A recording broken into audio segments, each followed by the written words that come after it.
मंडळी, तुमच्याही घरामध्ये गवारची भाजी म्हटलं की नको नको करतात का?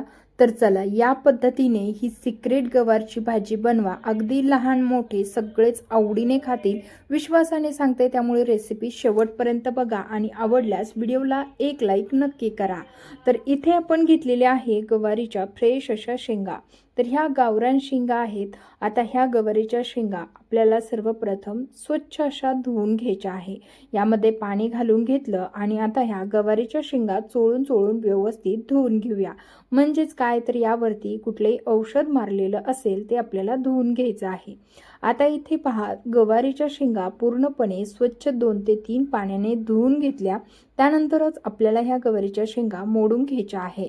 कारण यावरती किडे आळ्या किंवा खराब होऊ नये म्हणून ना औषध मारलेलं असतं. आता पहा, अशा प्रकारे आपल्याला ह्या गवारीच्या शेंगा मोडून घ्यायच्या आहे. तुम्हाला हाताने जमत नसतील तर तुम्ही चाकूच्या किंवा विळीच्या मदतीने देखील या गवारीच्या शेंगा मोडून किंवा कट करून घेऊ शकता. आता पहा, अशाच प्रकारे सर्व गवारीच्या शेंगा इथे मी मोडून घेतलेल्या आहे. तर पहा, एकसारख्या मस्त अशा गवारीच्या कवळ्या कवळ्या शेंगा मोडून घ्यायच्या. त्यानंतर आपल्याला इथे लागणार आहे अर्धी वाटी दही.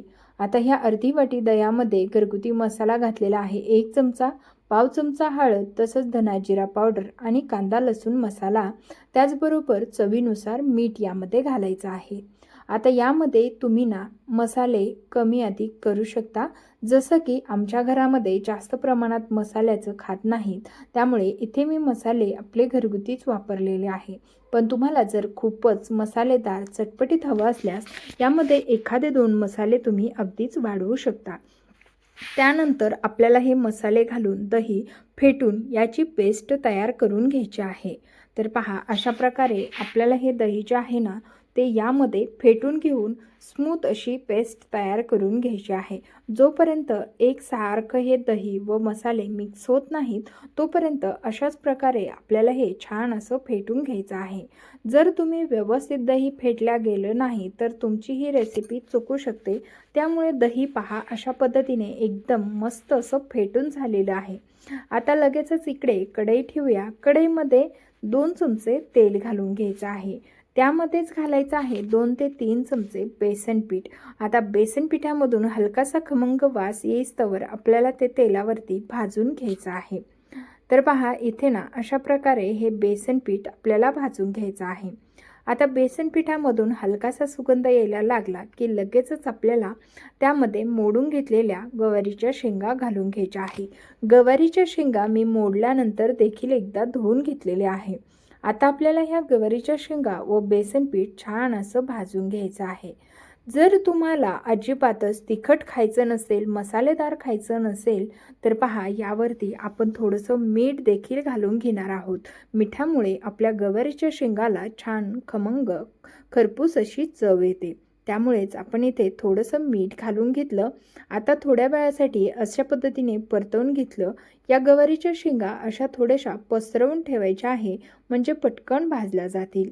त्यातली त्यात आता वाफेवरती गवारीची शेंग छान वाफवल्या जावी म्हणून 2 मिनिटे झाकण ठेवून घेतलं होतं. त्यानंतर पाहू शकता छान असा वास येत आहे. मस्त असं बेसन पीठही भाजलेलं आहे. तसंच गवारीच्या शेंगाला काही शेंगांना छान असे चटके लागलेले आहेत. तर अशा प्रकारे आपल्याला ही गवारीची शेंग तसंच त्यामध्ये घातलेलं बेसन पीठ भाजून घ्यायचं आहे. आता गवारीच्या शेंगा व बेसन पीठ भाजून झालं की काढून घेतलं. पुन्हा एकदा कढई ठेवायची आहे आणि कढईमध्ये पुन्हा ना 1.5 चमचा इतकं तेल घालून घ्यायचं आहे. आता तेलाचं प्रमाण कमी अधिक तुमच्या याने करू शकता. त्याचमध्ये घालायची आहे मोहरी, जिरे, तडतडले की लसूण ठेचून घेतलेला आहे तो घालायचा आहे. इथे आपण आल्याचा वापर करणार नाहीत, त्यामुळे फक्त लसूणच ठेचून घ्यायचा आहे. आता लसूण चांगला परतला की यामध्ये 2 हिरव्या मिरच्या बारीक कट करून घेतलेल्या आहे त्या घालायच्या आहे. त्या अगदीच हलक्याशा आपल्याला या तेलावरती परतवून घ्यायच्या. त्यानंतर मीडियम साईजचा बारीक चिरलेला कांदा यामध्ये घालून घ्यायचा. कांदा आपल्याला मात्र छान असा परतवून घ्यायचा आहे. कांद्यामध्ये अजिबातच कच्चेपणा ठेवायचा नाही. कांदा पूर्णपणे परतत नाही तोपर्यंत आपल्याला हा कांदा परतवत राहायचं. कांदा छान परतला गेलेला आहे. त्यानंतर आपण ह्या बेसन पिठात भाजलेल्या गवारीच्या शेंगा यामध्ये ॲड करूया. आता हे छान असं सगळं एकजीव करून थोड्या वेळासाठी परतवून घ्यायचं आहे. अगदीच 1 ते 1.5 मिनिटासाठीच परतवायचं आहे. फार वेळासाठी देखील आपल्याला आता परतवायचं नाही. तर पहा, अशा पद्धतीने गवारीच्या शेंगा, कांदा हे सर्व परतवून झालं की तयार करून घेतलेली दह्याची पेस्ट व मसाले यामध्ये ॲड करून घ्यायचे आहे. तर पाहू शकता एकदम स्मूथ अशी पातळ अशी स्लरी आपण तयार करून घेतली होती. यामध्ये ना थोडासा पाण्याचा देखील तुम्ही वापर करू शकता. जर दही खूप घट्ट असेल तर थोडंसं पाणी घालू शकता. मी देखील यामध्ये थोडंसं पाणी घालून मगच पुन्हा एकदा पातळ करून घेतलं होतं. थोडंसं म्हणजे 4-5 चमचे पोहे खाण्याचं इतकं पाणी तुम्ही यामध्ये घालू शकता.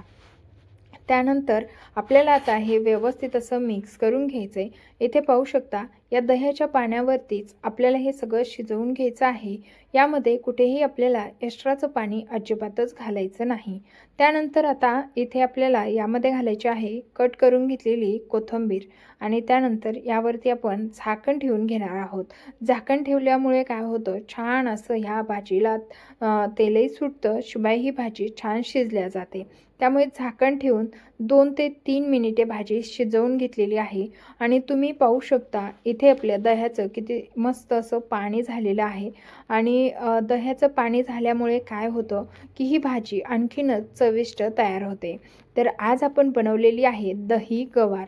दही गवार तुम्ही आजवर कधीच खाल्ली नसेल, पण एकदा जर का ही दही गवार खाल्ली ना तर तुम्ही नेहमीची साधी गवार बनवणं विसरून जाल. इतकी चविष्ट आणि जबरदस्त अशी ही भाजी आपली तयार झालेली आहे. पाहू शकता, खूप तरी किंवा खूप तेलकट नाही, अगदी मापात असं तेल सुटलेलं आहे. पण ना तुम्हाला यापेक्षाही कमी तेलकट करायची असेल ती देखील करू शकता किंवा यापेक्षा जास्त तेलकट करायची असेल तरी देखील करू शकता. भाजी तयार झालेली आहे. मस्त सर्व करून घेऊया. अतिशय सुंदर, चटपटीत आणि शिवाय तुम्ही ही भाकरीसोबत, चपातीसोबत किंवा तांदळाच्या भाकरीसोबत कशाही सोबत अप्रतिम अशी ही गवार दहीची भाजी लागते. तर मस्त अशी आपली भाजी बनवून तयार झालेली आहे. इथे पाहू शकता. तर भाजी खाण्यासाठी तयार आहे. आता पोळीसोबत खा, भाकरीसोबत खा किंवा तोंडी लावण्यासाठी खा. अप्रतिम अशी आपली ही गवार दहीची भाजी तयार झालेली आहे. अतिशय सुंदर रुचकर अशी गवार दही भाजी तुम्हाला कशी वाटली मला कमेंट करून नक्कीच कळवा. तसंच रेसिपी कुठल्या गावातून, शहरातून पाहिले हे देखील कमेंटद्वारे कळवा. म्हणजेच मला तुमचे पर्सनली आभार मानता येतील. चला तर भेटूया अशाच नवीन आणि नवनवीन इंटरेस्टिंग आणि यूजफुल रेसिपीसह. तोपर्यंत सर्वांना धन्यवाद.